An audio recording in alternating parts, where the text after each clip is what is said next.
Yesterday, President Trump said we stopped tariffs. That's not true.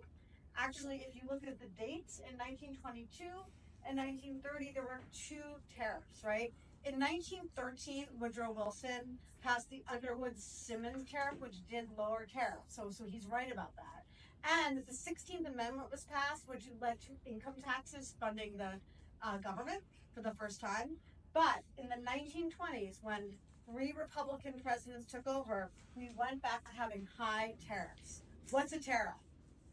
Anyone know? Tax on imports, right? Specifically on imports. Now, all tariffs aren't bad, right? They can be strategic.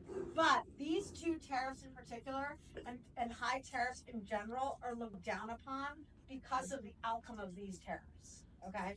So for one, what happened was foreign countries retaliated with their own tariffs, making so that farmers who had all this extra product couldn't sell them abroad either.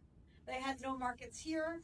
They had not enough markets here, at least. They had no markets to sell them to in Europe as well.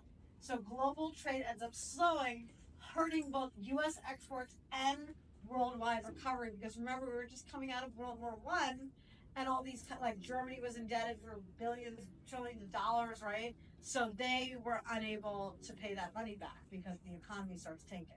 Before it even became a tariff, it raised tariffs to 38.5%. The goal was to protect U.S. farmers. The result was that Europe couldn't sell to the U.S. and they struggled to repay war debts. Long-term effects, see that word? It hurt American farmers by reducing foreign markets for their crops. The goal was to help them, it hurt them. The Smoot-Hawley tariff, it raised tariffs even more, over 20,000 imported goods, even higher than the other tariff, right? This happened, notice the year 1930. When did the stock market crash? 1929. So this was a year later. Now, Hoover was like, okay, let me just raise tariffs. That'll protect American consumers and American farmers, and that'll help things. But no, it hurt things, right? He thought it would protect U.S. jobs.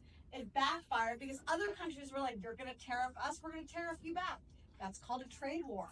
And the global trade collapsed, worsening the worldwide depression. So, the big picture. Both tariffs were meant to protect the U.S. economy, but instead triggered trade wars, right? And hurt farmers who were already struggling and people exporting goods like factories, right?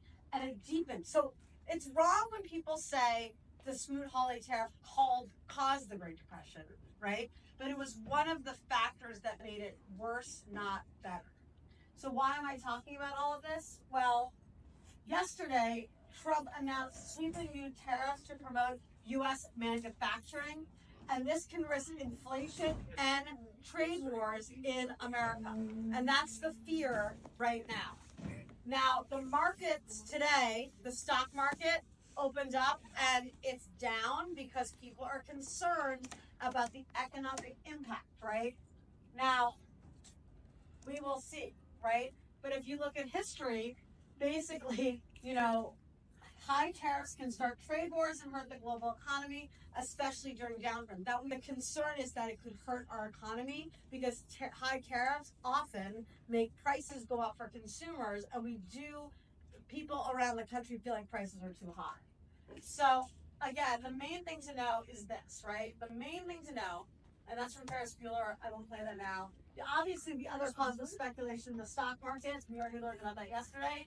But the main bottom line is the Great Depression wasn't caused by one event, right?